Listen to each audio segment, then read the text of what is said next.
আমি কি বলি শোনো, বলো। তুমি একদম ভয় পাবে না, না। সিজার তোমার হতে হবে না, আর নার্সিং হোমে আমরা যাব না। ঠিক বলেছো। না না, ডাক্তারদের বউর সব নর্মালি বাচ্চা হবে, আর আমাদের বউগুলো সব সিজারে হবে। কেন আমরা গরিব মানুষ বলে? কি বলবো, 3 দিন আগে হাসপাতালে নিয়ে গেছি, এমন ডাক্তার বলছে বলে রোগীর গার্জেনকে। আমি বলি কেন? আমি বলে আপনার স্ত্রীর তো পেটের মধ্যে বাচ্চা ঘুরে গেছে। আমি বলি কেন রে, ওটা কি বাস স্ট্যান্ড? ওখানে ঘোরাঘুরি করছে। কি বলবো, ভালো একটা গাইনি ডাক্তার দেখালাম, বলছে না না এ বাচ্চা ঠিক আছে।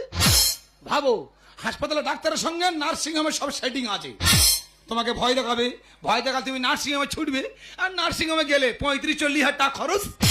এই দেখো না, হাসপাতালে গেলে বলবে এই গর্ভবতী মাকে কেউ কাজকর্ম করাবে না, আর দিব্যি যারা কাজকর্ম করছে তাদের বাচ্চাগুলো সব নর্মাল হচ্ছে, আর যারা ঘরে বসে বসে খাচ্ছে নার্সিং হোমে যাচ্ছে 35-40 হাজার টাকা করে দিয়ে আসতেছে। ওই জন্য চিন্তা ভাবনা করেছি 2000 ইট কিনেছি, কিনে পরিশ্রম করাচ্ছি। বাবা মা বলছে বলে এই বৌমাকে কাজকর্ম করাবি না। আমি না না, 2000 ইট ঘরের পিছনে কেনা আছে, টুকটুক করে বোয়াচ্ছি, তবে একটু আধটু পরিশ্রম করা দরকার, দেখবে হবে না সিজার। দেখো তুমি যে প্ল্যানটা করছো, এই প্ল্যানটা যদি না সাকসেসফুল হয় তুমি কিন্তু আমার বাবা মুহূর্তে বাবা গো। তোমার কতবার বলি তুই জোরে কথা বলবে না? তবে আমরা যে লাইন ধরেছি আশা করি আমাদের কাছে রেল লাইনও হার মানবে। দাদা আজ বাদে কাল আমার বইয়ের বাচ্চা হবে, পাড়ার ছেলেরা মিউজিক্যাল চেয়ার খেলা দিয়েছে, সেই খেলায় আমাদের বউ গান নাম দিয়েছে।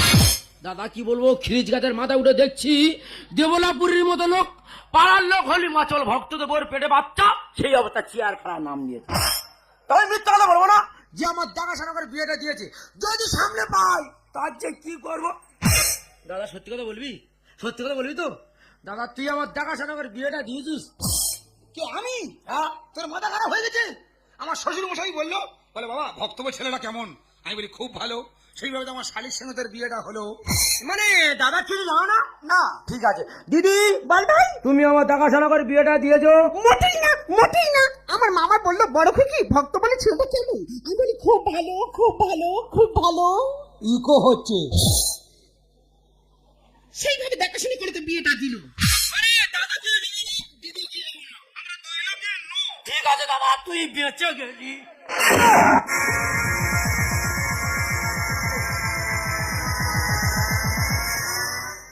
তুই আদলা ইংরেজি মারি বলে? হ্যাঁ, মেরে মাথা ফাটি দিতাম।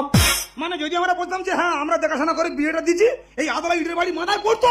হ্যাঁ দাদা, মাথায় 16টা সেলাই হতো। ঘটনাটা কি খুলে বল। দাদা ঘটনা খুলে বলি শোন। পরিষ্কার করে ছাড়িয়ে বলো। দাদা তুমি জানো তোমার শালিরা আজ বাদে কাল বাচ্চা হবে, পাড়ার ছেলেরা মিউজিক্যাল চেয়ার খেলা দিয়েছে, সেই খেলা তোমার শালিগার নাম দিয়ে। দাদা খিরিজ গাছের মাথায় উঠে দেখছি একটা মানুষ ঘুরছে না কিরিকিরা মাছ ঘুরছে। মানে তোমার খুব বাজে লেগেছে? পিছিয়ে লেগে দাদা মান সম্মান চলে গেছে পুরো শেষ। ঠিক আছে, কতটা বাজে লেগেছে, কতটা মান সম্মান চলে গেছে, এক্ষুনি তার আমি একটু পরীক্ষা করব। দাদা আমি কি করবো? ঝাপ করে চলে যাও, গিয়ে দুখানা চেয়ার নিয়ে চলে এসো। ঠিক আছে যাবো, চেয়ার নিয়ে চলে আসবো। আমার শালীর নামে অপবাদ, তার আমি ছোট